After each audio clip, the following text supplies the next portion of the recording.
नमस्कार। प्राइम समाचारमा स्वागत छ। म दृष्टिवाणी थेताल र म सरोज कोइराला। आज नेकपा एमालेको खास गरिकन माधव नेपाल पक्षको बैठक दिनभरि जसो नै बसिरह्यो बुद्धनगरमा र बुद्धनगरमा बैठक बस्दै गर्दाखेरि अब एकता प्रक्रिया कसरी अगाडि बढ्छ भन्ने लगायतका विषयमा पनि धेरै छलफल भयो र यो बीचमा कार्यदलले दुई पक्षलाई मिलाउने भन्ने खालका तयारी भइरहँदाखेरि ती विषयमा हामीले दिनभरि नै अपडेट गराइरह्यौं। बुद्धनगर स्थित एक पार्टी प्यालेसमा दिनभर बसेको बैठकले अन्ततः भोलि फेरि बैठक बस्ने गरिकन निर्णय गरेको एउटा सन्दर्भ रहि नै रहेको थियो। एमाले माधव नेपाल समूहको बैठक सम्मानजनक अधिकार सहितको एकतामा जोड दिने भन्ने सन्दर्भका साथ अगाडि बढिरहेको बेलामा यति बेला नेपाली राजनीतिमा नेकपा एमालेको उतार चढावको एउटा अवस्थाले नयाँ राजनीति तरङ्गित भएको छ, नयाँ राजनीति अभ्यास भएको छ भन्दा फरक नपर्ला र यो कोरोनाको बीचमा विभिन्न किसिमका प्रयास कसरत चाहिँ कोरोना नियन्त्रणका लागि गर्नुपर्नेमा नेपाली राजनीतिज्ञहरू आफ्नो कुर्सी जोगाउनका लागि परिरहेका छन्। दिनभरको यो घटना विशेष गरेर एमालेसँग सम्बन्धित यो घटनाक्रमसँगै हामी आज दिनभरका घटनाक्रमहरू समाचारमा प्रस्तुत गर्नेछौँ। अहिले भने सुरु गरौँ अहिलेसम्मका प्रमुख समाचारबाट। एमालेको माधव नेपाल समूहको बैठकमा सम्मानजनक अधिकार सहितको एकतामा जोड, ओली धोकेबाज भएकाले हतारमा मिसिनु, राजनीतिक आत्महत्या हुने निष्कर्ष। आज करिब 4000 जनामा कोरोना संक्रमण, मृतकको संख्या 10,000 नजिक, तेस्रो लहर आउने विज्ञहरूको चेतावनी, खोपले नियन्त्रण गर्ने सरकारको दावी। लुम्बिनीका मुख्यमन्त्रीको निवासमा आफूलाई बन्धक बनाएको सांसद विमला ओलीको आरोप, जबरजस्ती नगरिएको एमालेको दावी, 27 गते अविश्वासको प्रस्तावमाथि छलफल। सरकार र पार्टीको काम सम्हाल्न शेरबहादुर देउवालाई सकस, मन्त्रीमण्डल विस्तार र महाधिवेशनतर्फ ध्यान दिन नसकेकोमा काङ्ग्रेस भित्रै असन्तुष्टि, विशेष महाधिवेशनको माग। कोरोना महामारीका बेला विभिन्न तहको परीक्षा गर्न खोजिएपछि विरोध, विद्यार्थीको स्वास्थ्यमाथि खेलबाड गर्न नहुनेमा जोड, मापदण्ड पालना गराउने प्रतिबद्धता। भारतमा सन् 2020 मा 3,66,138 वटा सडक दुर्घटना, 1,31,714 जनाको मृत्यु। र जापानमा जारी टोकियो ओलम्पिकमा करिब 260 वटा स्वर्ण पदकको छेनोफानो, 33 स्वर्ण पदक जितेको चीनको अग्रता कायम।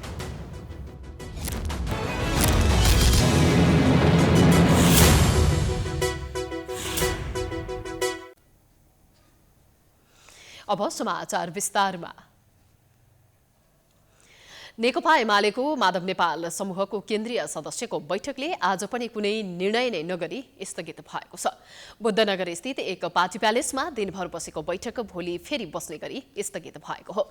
आजको बैठकमा केन्द्रीय सदस्यहरूले धारणा राखेका थिए। त्यसैगरी बैठकमा एमाले वरिष्ठ नेता माधव कुमार नेपालले पार्टी एकताका लागि आफूहरू तयार रहेको बताएका छन्। नेता एमाले पार्टी एकताका लागि आफू तयार रहेको तर सम्मानजनक एकता हुनुपर्ने बताइरहँदा बैठकपछि नेता रघुजी पन्तले यस विषयमा जानकारी दिएका हुन्। सम्मानजनक ढङ्गले एकता नगर्ने परिस्थितिमा ओलीसँग मिसिनु, राजनीतिक आत्महत्या हुने नेपालले बताएका छन्। केही विषयमा अझै वार्ता जारी छ। यो विषयमा स्थायी कमिटीमा हामीले निरन्तर छलफल गरिरहेका छौँ। एकता हाम्रो इच्छा हो, चाहना हो। अहिलेसम्म वार्ताबाट आएका सहमतिहरू त छँदैछन्। हामी एकता र सहमतिका लागि अझै वार्तामा सामेल छौँ, प्रयासरत छौँ भनेर भन्नुभयो। नेपालको अभिव्यक्तिलाई प्रतिनिधित्व गर्दै बैठकमा केन्द्रीय सदस्यहरूले एकताका लागि हतार गर्न नहुने र ओलीसँग लत्रिन नहुने पनि पन्तले जानकारी दिए। नेता पन्तले दुवै समूहबाट गठित कार्यदल र सक्रिय रहेको वार्ता र छलफल भइरहेको समेत बताएका छन्। यस्तै पार्टी विवाद समाधानका लागि आफ्नो तर्फका कार्यदल संयोजक भीम रावलले कार्यदलमा भएको 10 बुँदे सहमतिका विषयमा विस्तृत व्याख्या गरेका थिए। पन्तले सरकारमा सहभागी हुने कुनै सम्भावना नरहेको बताएका छन्। रावलजीले 10 बुँदे सहमति कसरी भयो, के भएको थियो त्यसको बारेमा विस्तृत रूपले बैठकलाई जानकारी गराउनु भयो। त्यो कसरी भएको थियो त्यसका बुँदाको व्याख्या गरेर उहाँले बैठकलाई जानकारी गराउनु भएको छ। त्यसैले हामी एकतातर्फ अगाडि गइरहेको छौँ। एकतातर्फ हाम्रो पाइलाहरू सकारात्मक रूपले अगाडि बढिरहेका छन्। सरकारमा जाने चर्चा सम्भावना नै छैन। हामी एउटै पार्टी छौँ, एमालेमा छौँ, अपोजिसनमा छौँ। बैठकले एमाले अधिवेशन प्रक्रिया रोक्न माग गरेको छ। सदस्यता नवीकरण र वडा तथा नगर कमिटिको अधिवेशन रोक्न अध्यक्ष केपी शर्मा ओली पक्षको कार्यदलका सदस्यहरूलाई भनेको नेता पन्तले बताएका छन्। 10 बुँदे सहमति अनुसार 2 जेठ 2075 को कमिटी बसेर मात्र अरू प्रक्रिया थाल्नुपर्ने नेपाल समूहको माग रहेको छ। माधव पक्षको केन्द्रीय समिति बैठक शुक्रबार बिहान 11:30 बजे पुनः बस्नेछ। पछिल्लो 24 घण्टामा देशभर 3938 जनामा कोरोना संक्रमण देखिएको छ। गत 24 घण्टामा गरिएको 18,408 नमुना परीक्षणमा काठमाडौँ उपत्यकामा 1075 जनामा संक्रमण देखिएको छ। काठमाडौँ जिल्लामा 766 जना, भक्तपुरमा 146 जना र ललितपुरमा 163 जना नयाँ संक्रमित फेला परेको मन्त्रालयले जनाएको छ। देशभरि भएका सक्रिय संक्रमित मध्ये झण्डै 1/3 काठमाडौँ उपत्यकामा छन्। अहिले कुल परीक्षणको 21% भन्दा बढीमा संक्रमण देखिएको मन्त्रालयको तथ्याङ्कले देखाउँछ। हिजोको संक्रमण दर 26% थियो। आज थपिएका सँगै अहिलेसम्म संक्रमितको संख्या 7,08,079 पुगेको छ। कोरोना संक्रमणबाट बिहिबार थप 37 जनाको मृत्यु भएको छ। अहिलेसम्म कोरोनाका कारण मृत्यु हुनेको संख्या 9,994 पुगेको छ। अहिलेसम्म 1.5% संक्रमितको मृत्यु भएको सरकारी तथ्याङ्कले देखाउँछ। आज 2012 जना कोरोना मुक्त भएसँगै निको हुनेको संख्या 6,63,663 जना पुगेको छ। मन्त्रालयका अनुसार हाल देशभर सक्रिय संक्रमितको संख्या 34,422 जना रहेका छन्। विभिन्न 16वटा जिल्लामा सक्रिय संक्रमितको संख्या 500 भन्दा बढी छ। 31,108 जना होम आइसोलेसनमा रहेका छन् भने 3,314 जना संस्थागत आइसोलेसनमा रहेका छन्। कोरोनाका बिरामी मध्ये 713 जना आइसियु र 158 जना भेन्टिलेटरमा उपचाररत छन्। यसैबीच मन्त्रालयले महामारी नियन्त्रण र रोकथाममा मेरो प्रतिबद्धता, मास्क लगाउनु नै आजको आवश्यकता भन्ने मूल नाराका साथ अभियान सञ्चालन गर्ने भएको छ। मुलुकमा कोरोना संक्रमितको संख्या हरेक दिन जसो बढ्न थालेको छ। तर सरकार मात्र नभएर सर्वसाधारण समेत महामारीको सम्भावित तेस्रो लहरलाई नजरअन्दाज गरिरहेका छन्। मुलुकको स्वास्थ्य सेवा दोस्रो लहरमा जस्तो थियो अहिले पनि त्यस्तै छ। अकस्मात तेस्रो लहर आएको खण्डमा त्यसले दिने पीडाले दोस्रो लहरलाई बिर्स्याउने चेतावनी जनस्वास्थ्यविदहरूले दिइरहेका छन्। तर सरकार र जनता नै महामारीलाई निम्त्याउने गतिविधिमा संलग्न छन्। एक रिपोर्ट।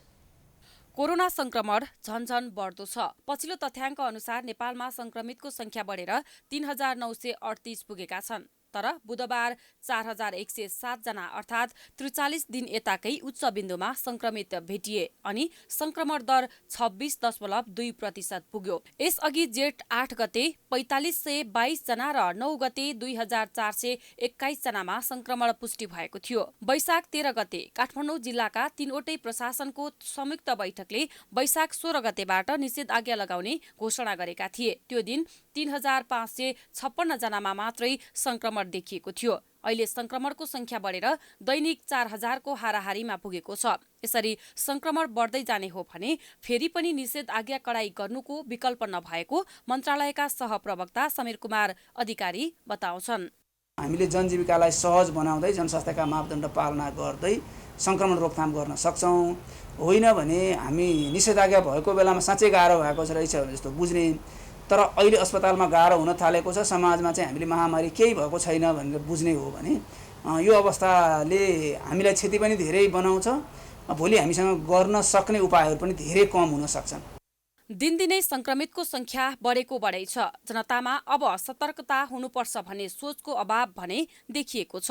कोरोना महामारीको दोस्रो लहर उत्कर्षमा पुगेको बेला अर्थात् वैशाख मसान्तकै जस्तो आइसियु र आकस्मिक कक्षमा शय्या अभाव हुन थालिसकेका छन्। संक्रमणको चाप बढेसँगै सरकारी अस्पतालको बेडहरू धमाधम थपिँदै त छन्, तर संक्रमितको चाप थेक्न सकिरहेको छैन। यसरी नै संक्रमित थपिँदै जाने हो भने दोस्रो लहर भन्दा बढी स्वास्थ्य संकट बेहोर्नुपर्ने अवस्था आउन सक्ने आंकलन गर्न थालिएको छ। स्वास्थ्य तथा जनसंख्या मन्त्रालयले धेरै अघि नै तेस्रो लहरका लागि आवश्यक तयारी थाल्न आग्रह गरे पनि अस्पतालहरूले कार्यान्वयन गरे वा गरेनन् भनेर अनुगमन हुन सकेको छैन।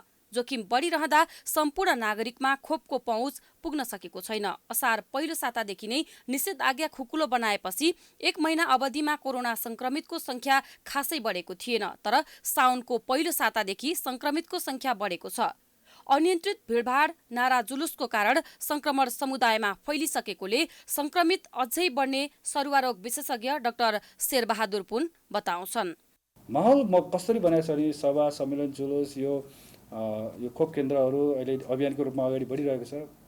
त्यो लग्नु पनि पर्छ, अभियान के महाअभियानको रूपमा लगोस् भन्न म चाहन्छु, तर सुरक्षित तरिकाले लग्नु पर्यो। र अरू विभिन्न वैदेशिक जुन रोजगारको कुराहरू छ, मानिसहरू विभिन्न कार्यालयमा जमघट हुने बस्ने एउटा वातावरण बिस्तारै बन्दैछ। यही चिज मानिसहरूको एउटा एकदम जमघट हुने अवस्था चाहिँ दोस्रो लहरभन्दा अगाडि पनि देखेको थियो ठ्याक्क। त्यो बेलामा धेरै लाखौँ मान्छे चाहिँ सडकमा उतार्ने होइन नारा जुलुस गर्ने गरेकै हो। त्यसपछि चाहिँ चाडपर्व तपाईँ हामीले देखेको हो, हजारौँ मान्छे सम्मिलित हुन्थे। त्यो अवस्था र अहिलेको यो अहिलेको अवस्था लगभग उस्तै उस्तै देखिन्छ। मुलुकले कोरोनाको दोस्रो लहरमा वैशाख मसान्तदेखि जेठको दोस्रो सातासम्म धेरै क्षति बेहोर्नु पर्यो। कोरोना संक्रमण भएर गम्भीर अवस्थामा अस्पतालमा पुगेका थुप्रै संक्रमितले आइसियु, भेन्टिलेटर सुविधा त परको कुरा, अक्सिजन समेत पाएनन्। चिकित्सकहरूका अनुसार त्यति बेला अक्सिजन नपाएरै अत्याधिक संक्रमितको मृत्यु भयो। त्यो पीडादायी दिनलाई बिर्सिएर अहिले जोखिम निम्ताइरहने कार्य गर्नु जिम्मेवार निकायको मात्र नभएर नागरिककै ठूलो गल्ती बन्दैछ। सरकारले अब कोरोना विरुद्धको खोप अभाव नहुने दाबी गर्दै आएको छ, तर अझै पनि विश्वस्त हुन सक्ने अवस्था सिर्जना भने भइसकेको छैन।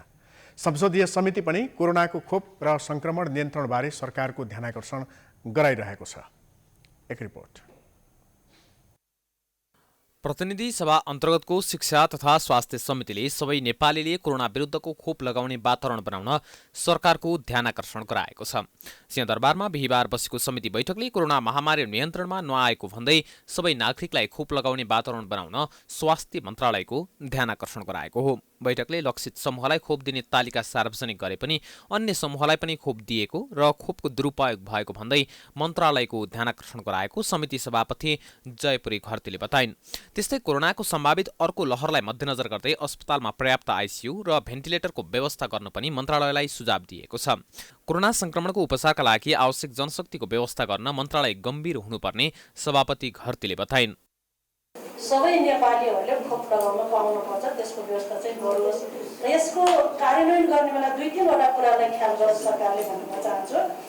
लक्षित समूह जो तोकेको छ तिनलाई चाहिँ खोप चाहिँ जाओस्। विगतमा के भयो भने उमेर समूह तोक्यो, लगाउने धेरै अरूले लगाए, खोप अलि घर घरमा पुग्यो भन्ने छ, त्यस्तो नहोस्।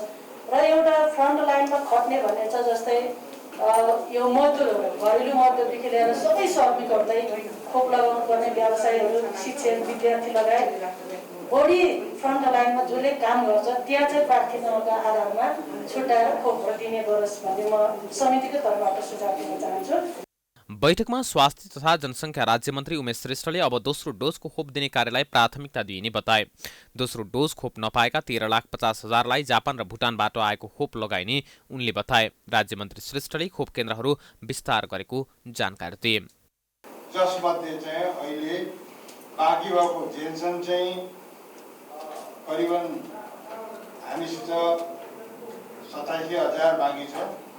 अर्को भेरोसिल चाहिँ हामीसित 21,000 बाँकी छ। र यो फर्स्ट डोज सेकेन्ड डोज लाउनुको लागि 15 लाख चाहिँ हामीसित चाहिँ यो चाहिँ भेरोसेल सेकेन्ड डोज बाँकी छ। एप्रोक्सिमेटली आजको दिनसम्म चाहिँ प्राप्त भएको खोप चाहिँ 16 लाख जति चाहिँ बाँकी भएको र यो 16 लाख खोप पनि सेकेन्ड डोज चाँडै नै स्टार्ट हुँदैछ, त्यो पनि लाग्ने यहाँलाई जानकारी गराउन चाहन्छु। त्यस्तै समिति सदस्य तथा पूर्व स्वास्थ्य मन्त्री खगराज अधिकारीले कोरोना खोपको मूल्य सार्वजनिक गर्न माग गरे। यो सबै पहिलेकै तयारी थियो र अहिले पहिले पूर्ववर्ती सरकारले सम्झौता गरेकै भ्याक्सिनहरू छन् र यसमा तपाईँले थप्नु हो र भेरोसिलको पनि थप चाइनिजहरूको थपमा पनि सिलिन्डर गराउनु किस्ता किस्तामै लिने थियो। अब हामीलाई एउटा कुरा जानकारी गराउँछु, यो समितिले भित्र राख्नु पर्यो भने राख्छौँ, तर राष्ट्रको ढुकुटी गएको छ। मुडानाको प्राइस कति हो, भेरोसिलको प्राइस कति हो, कोभिसिल्डको प्राइस कति हो र जोन्सन एन्ड जोन्सनको प्राइस कति हो, अमेरिकनहरूले किन त्यहाँ $100 दिन्छु भन्नु परेको र हामीले किन माग गर्दैछौँ, यो कुरा पनि हामीले थाहा पाउनु पर्यो, जनतालाई अपिल गर्छौँ। त्यस्तै अर्का समिति सदस्य गिरिराजमणि पोखरेलले कोरोनाको अर्को लहर आउने प्रक्षेपण गरिएको भन्दै सरकारको तयारीलाई पूर्ण बनाउनु पर्नेमा जोड दिए। अब नै हुँदाखेरि चाहिँ अहिलेको क्यापेसिटीले पुग्छ कि पुग्दैन भन्ने प्रश्नको उत्तर चाहिँ हामीले दिनुपर्छ। 5 महिनाको प्लान अफ एक्सन तपाईँहरूले पेस गर्नुभएको छ। अक्सिजन कति चाहिने हो मैले भन्नु सक्दिनँ। उपकरणको अर्को कुरा हो, औषधिको कुरा हो, मानव स्रोतको व्यवस्थापनको कुरा हो। यी सबैको एउटा अभाव खड्किएको प्रश्न भनेको चाहिँ हाम्रो काम चाहिँ चुस्त दुरुस्त भएको छैन, व्यवस्थित हुन सकेको छैन। त्यस कारणले अब योभन्दा सङ्क्रमण बढ्दा तपाईँहरूको एउटा प्रक्षेपण त्यहाँ देखियो, अनि त्यसको आधारमा चाहिँ हुन्छ कि हुँदैन। दोस्रो अलिक धेरै चाहिँ छतबिछत बनायो क्या दोस्रोले। बैठकमा स्वास्थ्य मन्त्रालय अन्तर्गतको नीति योजना तथा अनुगमन महाशाखाका प्रमुख डाक्टर गुणराज लोहनीले नेपालमा थप 2 लाख व्यक्ति कोरोनाबाट प्रभावित हुने बताए। पछिल्लो समय तेस्रो लहर फैलिने सम्भावना रहेकाले स्वास्थ्य मापदण्ड अपनाउनु पर्ने उनको सुझाव छ। प्रदेश सरकार ढाल्ने र नयाँ बनाउने खेल चलिरहँदा सांसदहरू सम्पर्कविहीन हुने, बेपत्ता तथा बन्धक बनाइने जस्ता तल्लो स्तरका गतिविधि हुने गरेको छ। यसबेला लुम्बिनी प्रदेशमा सांसद बिमला ओली प्रकरण चर्चामा छ। केही दिन अघि सम्पर्कविहीन भएकी भनिएको सांसद ओलीले आफूलाई मुख्यमन्त्री शङ्कर पोखरेलको निवासमा बन्धक बनाएको आरोप लगाएकी छिन्। एक रिपोर्ट। लुम्बिनी प्रदेश सभा सदस्य बिमला कुमारी ओली खत्रीले मुख्यमन्त्री कार्यालयमा आफूलाई बन्धक बनाएर राखिएको आरोप लगाएकी छिन्। ओलीले बिहिबार बुटवलमा पत्रकार सम्मेलन गर्दै मुख्यमन्त्री कार्यालयमा आफूलाई बन्धक बनाएर राखिएको जिकिर गरेकी हुन्। हिजो त्यहाँ कोही नहुँदाखेरि त्यहाँ एउटा कमला विक मान्ने हुनुहुन्छ, उहाँ पनि हुनुहुन्थ्यो। अनि उहाँले म घर जान्छु, 1-1.5 घण्टापछि आउँछु भन्नुभयो। मैले हुन्छ हजुर जानुहोस् म बस्छु भने। अनि तल आएर हेर्दाखेरि कसैलाई पनि देखिनँ मैले। अनि एउटा बाबुलाई सोधेँ, कता हुनुहुन्छ किरण हो अङ्कल भनेपछि माथि हुनुहुन्छ। बाबुले बोलाएर ल्याइसकेपछि उहाँसँग त्यो किरणसँग पनि मैले कुराकानी गरेँ। फेरि पढ्न जान्छु भनेको, हुन्छ म पनि माथि जान्छु भने उहाँ आफ्नो कोठामा जानुभयो। माथि कोठामा गएर फेरि तल आएर हेर्दाखेरि सबै चेक गरेँ, कसैले नदेखिसकेपछि गेटबाट। साउन 15 गते उपचारका लागि नेपालगञ्ज जाने क्रममा आफूलाई लुम्बिनी प्रदेशसभाका एमाले सचेतक भूमेश्वर ढकाल र स्थानीय नेता मानबहादुर राउतले बुटवल पुर्याएको आरोप लगाएकी छिन्। सम्पर्कविहीन भएपछि गत सोमबार एक विज्ञप्ति सार्वजनिक भएको थियो, जसमा ओलीले आफू एमालेमा प्रवेश गरेको उल्लेख गरेकी थिइन्। तर उक्त विज्ञप्तिमा आफूलाई एमाले सांसदहरूले जबरजस्ती हस्ताक्षर गर्न लगाएको आरोप लगाएकी छिन्। अब जबरजस्ती भन्नाले पनि अब त्यो माइनटमा सिग्नेचर म गर्दैन भन्दा पनि पहिलाको दलको बैठक हो र अब जिल्लाको कता 3टा माइनटमा सिग्नेचर गराउनु हो। अनि त्यो उसो विज्ञप्ति पनि निकाल्ने भन्नुभयो, मैले ननिकाल्ने, म उतै जान्छु भन्दाखेरि पनि उहाँले होइन यतै हुन्छ अनि तपाईँ एमालेमा आउनुहोस्। हिजो दिनमा तपाईँको श्रीमानले उत्तर कुमार ओलीले यस्तो गरे उस्तो गरे विगतका कुरा लिएर सबै पर्नु गरेर उहाँले त्यस्ता कुराहरू। बिहिबार सार्वजनिक हुँदै उनले साउन 20 गते बिहान आफूलाई असह्य मानसिक पीडा भएको र दिनको 12 बजेतिर सबै आराम गरिरहेको मौका पारी टोयलेटको चप्पल लगाएर माओवादी केन्द्र संसदीय दलको कार्यालयमा पुगेको जानकारी दिइन्। त्यस्तै उनले आफू नेकपा माओवादी केन्द्रप्रति पूर्ण प्रतिबद्ध भएको पनि बताएकी छिन्। दाङ निर्वाचन क्षेत्र नम्बर 3 खबाट निर्वाचित बिमलाका श्रीमान उत्तर कुमार ओलीको मृत्युपछि सोही क्षेत्रको उपनिर्वाचनबाट उनी निर्वाचित भएकी हुन्। उनका पति एमालेबाट निर्वाचित थिए, तर उनले उपचुनाव जित्ने बेलासम्म नेकपा बनिसकेको थियो। फागुन 23 गतेको सर्वोच्चले एमाले र माओवादी बेउत्याएपछि ओली एमालेमै रहिन्। सत्तारूढ एमालेलाई दिएको समर्थन माओवादीले फिर्ता लिएसँगै गत वैशाख 6 गते विपक्षी गठबन्धनले मुख्यमन्त्री शङ्कर पोखरेल विरुद्ध अविश्वासको प्रस्ताव दर्ता गराएपछि संसदको जोडखटाउ शुरू भयो। अनि सांसद ओलीको भूमिकालाई लिएर एमाले र माओवादी केन्द्रबीच तानातान शुरू भयो। यसैबीचमा उनी मुख्यमन्त्री निवासमा बन्धक बनाइएकी हुन्। यो घटनाले संसदीय अभ्यासमा सत्ताका लागि हुने तल्लो स्तरका क्रियाकलापलाई उजागर गरेको छ। यदि सांसद ओलीले लगाएको आरोप सत्य हो भने लुम्बिनीका मुख्यमन्त्री शङ्कर पोखरेलको नियतमाथि पनि गम्भीर प्रश्न उब्जिन्छ। लुम्बिनी प्रदेशका विपक्षी दलहरूले ओलीलाई अपहरणको शैलीमा मुख्यमन्त्री निवासमा 5 दिनसम्म बन्धक बनाएको भन्दै गठबन्धनले विज्ञप्ति निकालेर कानूनी उपचारको माग गरेको छ। यसैबीच लुम्बिनी प्रदेशमा मुख्यमन्त्री शंकर पोखरेल विरुद्ध परेको अविश्वास प्रस्तावमाथि छलफलका लागि साउन 27 गते विशेष अधिवेशन बोलाइएको छ। प्रदेशसभा सचिवालयले बिहिबार एक सूचना जारी गरी प्रदेश प्रमुख अमिक शेरचनले साउन 27 गते दिउँसो 1 बजे विशेष अधिवेशन आह्वान गरेको जानकारी दिएको छ। नेकपा एमाले लुम्बिनी प्रदेशले प्रदेशसभा सदस्य विमला खत्री ओलीले लगाएको आरोप निराधार रहेको स्पष्ट पारेको छ।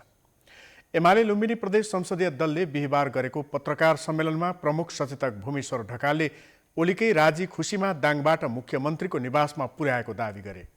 मुख्यमन्त्रीसँग छलफल गर्न सहज होस् भनेर ओलीले नै भनेकाले निवासमा राखिएको उनको भनाइ छ।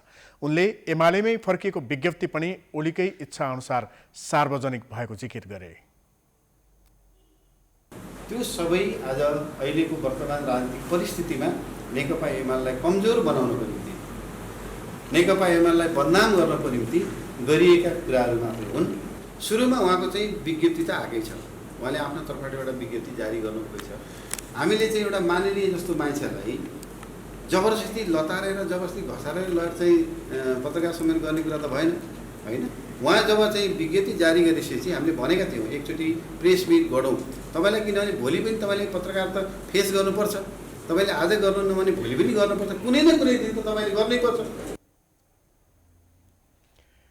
यसैबीच लुम्बिनी प्रदेश सभाको विशेष अधिवेशन बोलाइएकोमा प्रमुख सचेतक ढकालले आपत्ति जनाएका छन्। ढकालले संविधानको धारा 168(1) अनुसार गठन भएको एकल बहुमतको सरकार विरुद्ध 2 वर्ष नपुग्दै अविश्वास प्रस्ताव दर्ता गर्न नमिल्ने तर्क गरे।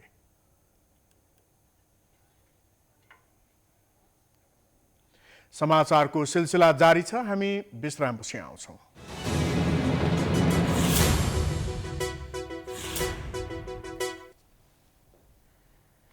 विश्रामपछि स्वागत छ। अब बाँकी समाचार। सर्वोच्च अदालतको परमादेशसँगै सत्ताको बागडोर सम्हाल्न पुगेका शेरबहादुर देउवाले संसदबाट विश्वासको मत लिन सफल भए। उनको प्रधानमन्त्रीको 5औं कार्यकाल विगतभन्दा फरक हुने अनुमान गरिएको थियो। गलत मार्गमा हिँडाइएको संविधानले सही मार्ग त लियो, तर नेपाली कांग्रेसका सभापति समेत रहेका देउवाको सरकार र पार्टी गलत बाटोमा जान थालेको अनुभूति हुन थालेको छ। एक रिपोर्ट। सत्ताको बागडोर सम्हाले लगत्तै देउवाले केही प्रशंसायोग्य काम गरेका थिए। राजसी शौकका देउवाले प्रधानमन्त्री बने लगत्तै खोप केन्द्रहरूको अनुगमन गरेर विगतका 4 कार्यकालभन्दा फरक रूपमा आफूलाई प्रस्तुत गर्ने संकेत दिएका थिए। तर सरकार बनेको 23 दिन बितिसक्दा समेत मन्त्रीमण्डललाई पूर्णतासम्म दिन नसकेका देउवाको 5औं कार्यकाल पनि कालो दाग बोकेर टुङ्गिने हो कि भन्ने अनुमान हुन थालेको छ। देउवालाई अहिले सत्तापक्षीय गठबन्धनका सहयोगी दलहरूलाई रिजाउने सकस्त छँदैछ। साथै आफ्नै पार्टीभित्र बढ्दै गएको असन्तुष्टिलाई तत्काल सम्बोधन गरिहाल्नुपर्ने चुनौती पनि छ। मन्त्रीमण्डल विस्तारमा गठबन्धनका दलहरूको सहयोग पाउन नसकेका देउवाले कांग्रेसको भागमा पर्ने बाँकी मन्त्रालयमा समेत मन्त्री नियुक्त गर्न सकेका छैनन्, जसले गर्दा गठबन्धनका दलहरूको अकर्मण्यताको भारी पनि देउवाले नै बोकिरहनु परेको छ। मुलुक आर्थिक रूपले जीर्ण बन्दैछ, त्यसमाथि कोरोना महामारीलाई उचित ढङ्गले सम्बोधन गर्न नसकिरहेको आरोप पनि देउवा सरकारमाथि छ।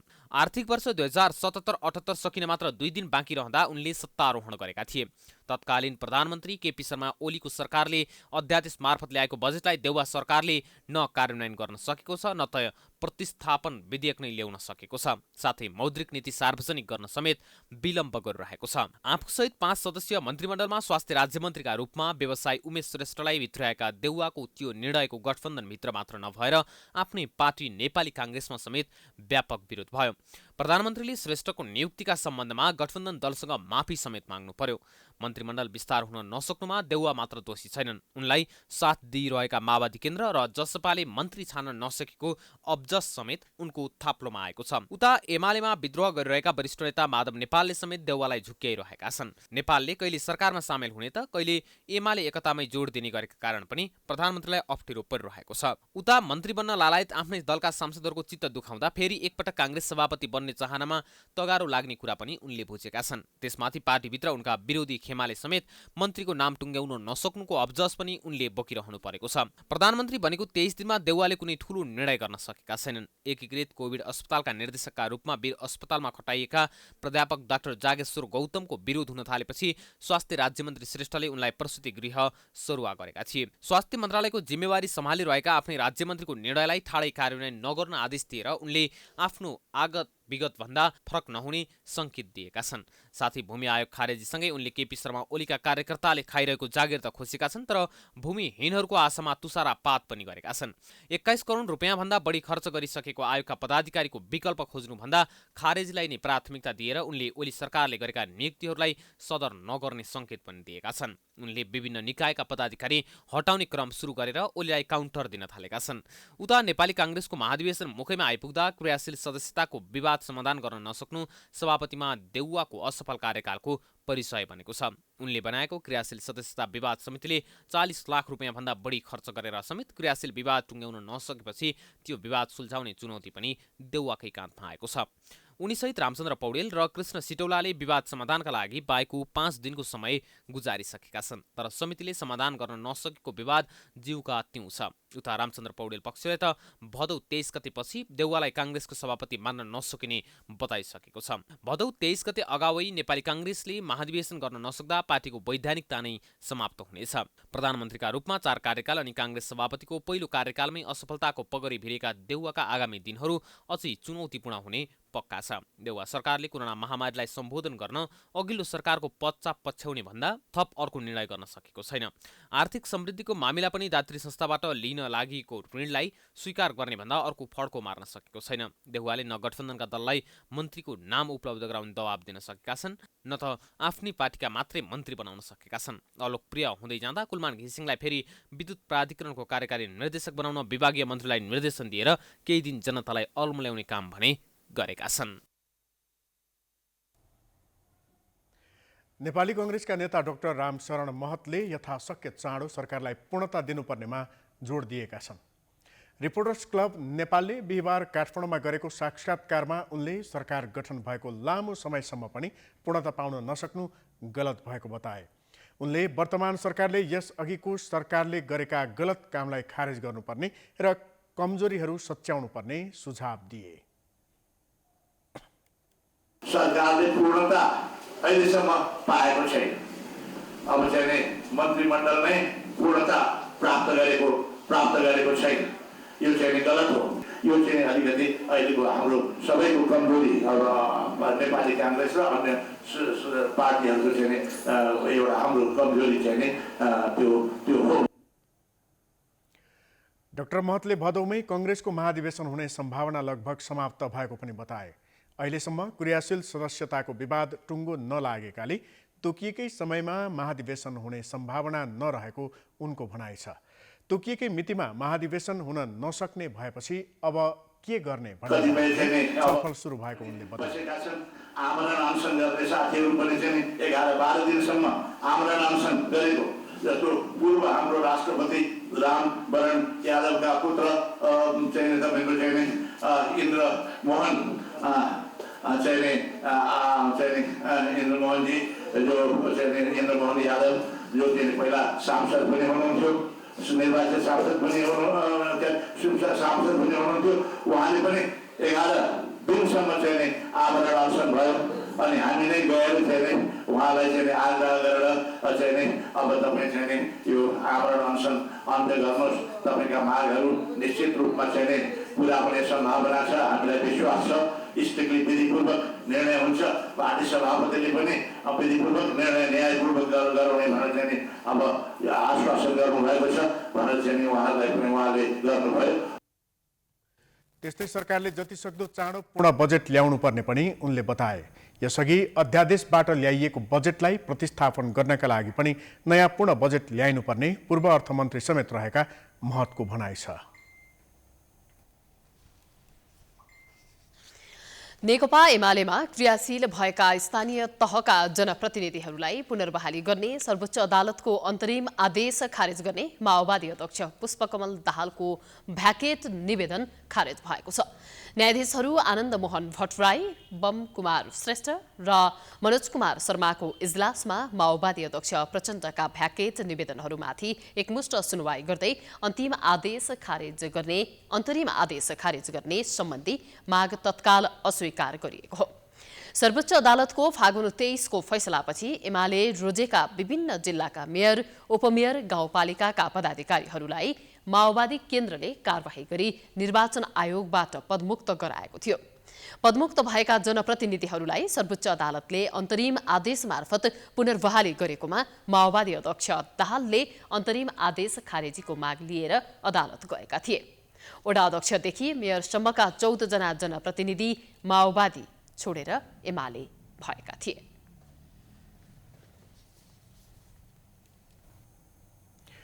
जनता समाजवादी पार्टी जसपाका अध्यक्ष उपेन्द्र यादवले पार्टी एकताको पक्षमा उभिन नेता कार्यकर्तालाई आह्वान गरेका छन्। अध्यक्ष यादवले बिहिबार विज्ञप्ति जारी गर्दै पार्टीको पक्षमा रहन र एकतालाई मजबुत बनाउन आह्वान गरेका हुन्। उनले महन्त ठाकुर पक्षमा लागेका नेता कार्यकर्तातर्फ सङ्केत गर्दै आधिकारिकता सम्बन्धी निर्णय हुनुपूर्व कुनै कारणले अलग भएका वा अन्यत्र अलमलमा परेकालाई बिना हिचकिचाहट जनता समाजवादी पार्टी नेपालमै पुनः फर्किन आग्रह गरेका छन्। अग्रगमन र वैकल्पिक शक्ति निर्माणको अभियानमा साथसाथै अघि बढ्न उनले अपिल गरेका हुन्। गत साउन 11 गते निर्वाचन आयोगले जसपाको आधिकारिकता उपेन्द्र यादवलाई दिएको थियो। उक्त दिन 51 कार्यकारिणी समिति सदस्यमध्ये उपेन्द्र यादवको पक्षमा 34 जनाले समर्थन जनाएपछि आधिकारिकता पाएका थिए। अर्का अध्यक्ष महन्त ठाकुरको पक्षमा 16 जना मात्र सदस्य भएपछि पार्टी नै गुमाउन पुगेका छन्।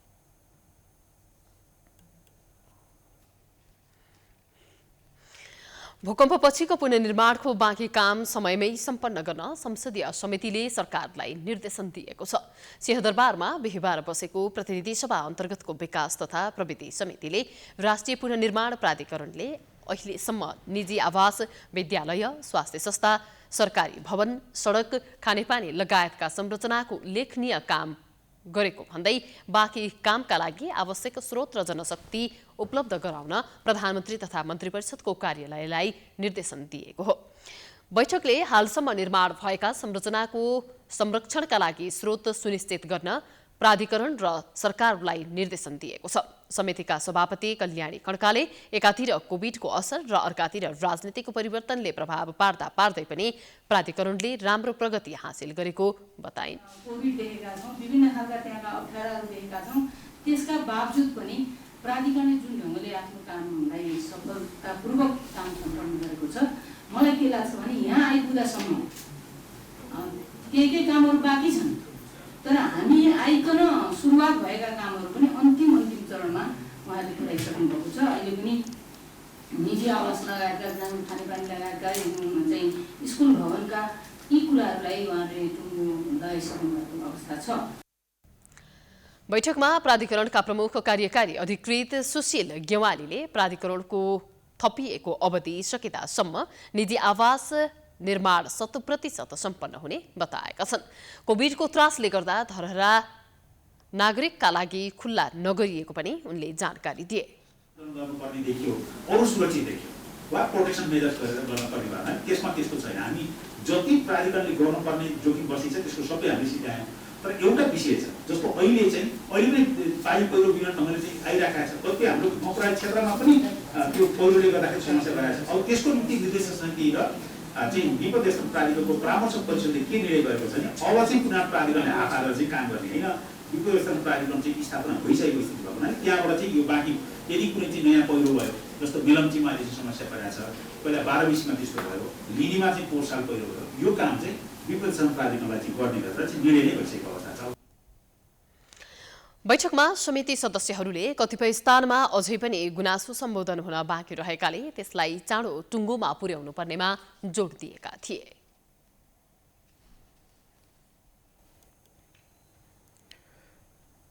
राष्ट्रिय परीक्षा बोर्ड तथा त्रिभुवन विश्वविद्यालयले कोरोना महामारीका बीच पनि परीक्षा सञ्चालन गर्न थालेपछि विद्यार्थीमा त्रास बढेको छ। स्वास्थ्यका मापदण्ड अपनाएर परीक्षा सञ्चालन गर्ने दावी बोर्डले गरे पनि यसको आलोचना हुन थालेको छ। एक रिपोर्ट। राष्ट्रिय परीक्षा बोर्डले कक्षा 12 को परीक्षा साउन 31 गतेदेखि पूर्ण रूपमा विद्यार्थीको भौतिक उपस्थितिमै सञ्चालन गर्न निर्देशन दिएसँगै विद्यालयहरूले परीक्षाको तयारी गर्न थालेका छन्। वैशाखमा हुनुपर्ने परीक्षाको कोर्स फागुन चैतमै सकिएको थियो। कोरोना उच्च जोखिमका कारण सरेको परीक्षा 4 महिनापछि साउन 31 गतेदेखि सञ्चालन हुने तय भएको छ। यद्यपि बोर्डले परीक्षाको तयारी गरे पनि त्यसको भने चौतर्फी विरोध हुन थालेको छ। 12 कक्षा अध्ययन गर्दै गरेका विद्यार्थीहरू नै यो बेलामा परीक्षा गराउनु उचित नहुने बताउँछन्। पहिला चाहिँ कोरोना नभएको बेलामा एक्जाम रोकेर अहिले कोरोना बढिरहेको बेलामा चाहिँ एक्जाम हुन लागिरहेको छ। यस्तो जोखिमको बेलामा हामीले एक्जाम कसरी दिन्छौँ त्यो पनि हजुरहरूले बुझ्ने कुरा हो। भन्दा पनि अब विद्यार्थीहरूलाई त के थियो, एक्जाम छ, उनीहरूले गर्छन्, लेख्छन्, आफूले जाने कुरा लेख्ने हो। तर यस्तो कोरोनाको बेलामा आफ्नो ज्यान जोखिममा राखेर दिन पनि गाह्रै हुन्छ। कोरोनाको माहौल दिनका दिन बढिरहेको क्रममा पनि हाम्रो एक्जाम हुन आँटिरहेको छ। त्यसैले हामी चाहिँ एकदम असुरक्षित महसुस गरिरहेका छौँ।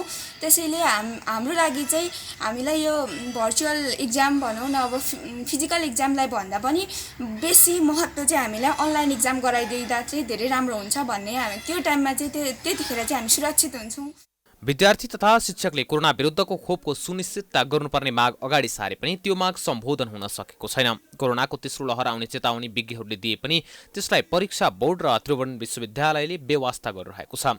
कोरोना जोखिमका बीच सयौं विद्यार्थीहरू एकै ठाउँ भेला भएर परीक्षा सञ्चालन गर्दा त्यसले थप जोखिम बढाउनेमा दुई मत छैन। शिक्षाविद प्राध्यापक डाक्टर विद्यानाथ कोइरालाले अरू विकल्प नै नभएझै गरी अहिलेको अवस्थामा भौतिक उपस्थितिमा परीक्षा गराउनु मूर्खता सिवाय केही नहुने तर्क गरेका छन्। छाडै नचाहिने काम किन भनेदेखि नि पोहोर साल पनि यही दशा अनुभव त छ नि। पोहोरको अनुभव भइसकेपछि यो पटक त सुधार्नुपर्ने होइन र? यो बारेमा के गर्ने भन्ने किसिमको चिन्तन चाहिँ दशामा आछ, मिडियामा आछ, हामीले व्यक्तिगत रूपमा उहाँहरूलाई भनेका छौँ। त्यसपछि वैकुण्ठ अरियालको संयोजकत्वमा बनेको टोलीले जवाफ दिएछ। त्योदेखि बाहेक आफ्नै विवेक पनि हुन्छ, सबै प्रयोग गर्न सकिन्छ। उता राष्ट्रिय परीक्षा बोर्डले भने कोरोना जोखिम उच्च भएकाले यसपटक कक्षा 12 को परीक्षा भौतिक उपस्थितिमै भए पनि होम सेन्टरबाटै सञ्चालन गर्न निर्देशन दिएको छ। बोर्डको निर्देशन अनुसार स्वास्थ्य सुरक्षाको पूर्ण मापदण्ड अपनाएरै कक्षा 12 को परीक्षा सञ्चालन गरिने राष्ट्रिय परीक्षा बोर्डका अध्यक्ष चन्द्रमणि पौडेलले जानकारी दिएका छन्। कोरोना त अब रहि नै रहने भयो, परीक्षा लिँदा पनि कोरोना रहने भयो, नलिँदा पनि कोरोना रहने भयो। अब मान्छे त फेरि विद्यार्थी पनि यही समाजको अङ्ग हो। पनि यो समाजमा कोरोना छ भनेपछि परीक्षा लिँदा पनि कोरोना छ, नलिँदा पनि कोरोना छ। समाजभन्दा बाहिरबाट आउने कोही नै होइन।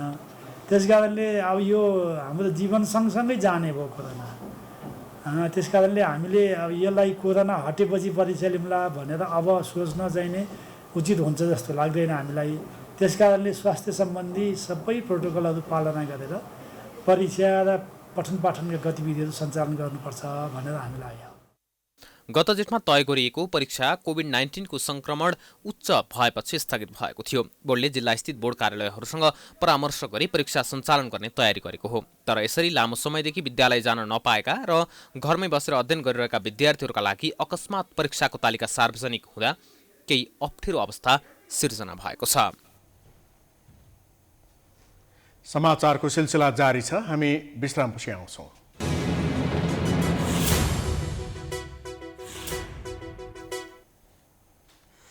विश्रामपछि स्वागत छ। अब अन्तर्राष्ट्रिय समाचार।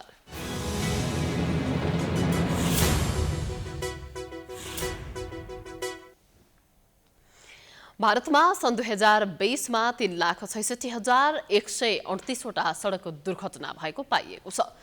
त्यहाँका सडक यातायात तथा राजमार्ग मन्त्री नितिन गडकरीले बिहिबार लोकसभालाई दिएको जानकारी अनुसार दुर्घटनामा परेर 1,31,714 जनाले ज्यान गुमाएका छन्। संसदलाई जानकारी दिँदै मन्त्री गडकरीले सडक दुर्घटना न्यूनीकरण गर्न ट्राफिक सचेतना तथा प्रविधिको विकासमा जोड दिएको तथा आकस्मिक उपचारलाई प्रभावकारी बनाइएको बताएका छन्। भारतीय तल्लो सदनको सडक सुरक्षा समितिका सदस्यहरूले मुलुकभर ट्राफिक सचेतना गराउन हरेक जिल्लाबाट प्रतिनिधित्व गर्ने सांसदको अगुवाई कार्य गराउन समेत निर्देशन दिएको छ। साथै त्यही क्रममा मन्त्री गडकरीले यस आर्थिक वर्षको पहिलो त्रैमासिकमा भारतभरि कुल 2284 किलोमिटर राजमार्ग निर्माण गरिएको पनि जानकारी दिएका छन्।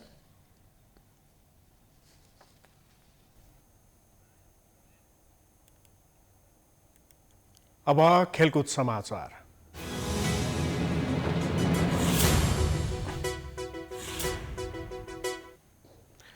जापानमा जारी टोकियो ओलम्पिकमा करिब 260वटा स्वर्ण पदकको छिनोफानो भएको छ।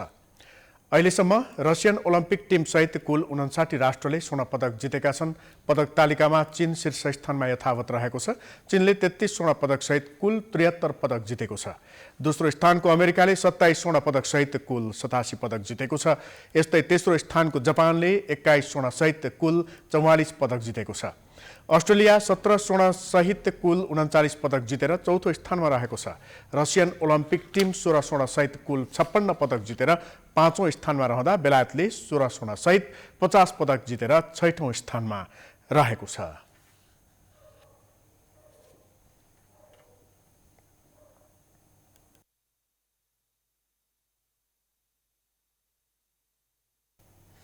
यो सँगै हामी समाचारको अन्त्यमा आइपुगेका छौं। जाँदा जाँदै प्रमुख समाचार पुनः एकपटक।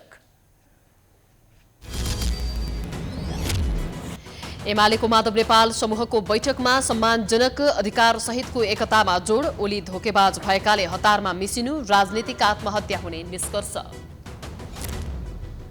आज करिब 4000 जनामा कोरोना संक्रमण, मृतकको संख्या 10,000 नजिक। तेस्रो लहर आउने विज्ञहरूको चेतावनी, खोपले नियन्त्रण गर्ने सरकारको दाबी।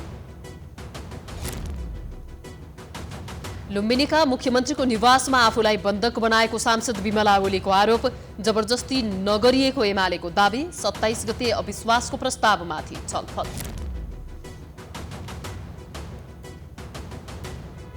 सरकार र पार्टीको काम सम्हाल्न शेरबहादुर देउवालाई सकस। मन्त्रीमण्डल विस्तार र महाधिवेशनतर्फ ध्यान दिन नसकेकोमा कङ्ग्रेसभित्रै असन्तुष्टि, विशेष महाधिवेशनको माग। कोरोना महामारीका बेला विभिन्न तहको परीक्षा गर्न खोजिएपछि विरोध। विद्यार्थीको स्वास्थ्यमाथि खेलवाड गर्न नहुनेमा जोड। मापदण्ड पालना गराउने प्रतिबद्धता। भारतमा सन् 2020मा 3,66,138 वटा सडक दुर्घटना, 1,31,714 जनाको मृत्यु। र जापानमा जारी टोकियो ओलम्पिकमा करिब 260वटा स्वर्ण पदकको छिनोफानो। 33 स्वर्ण पदक जितेको चीनको अग्रता कायमै।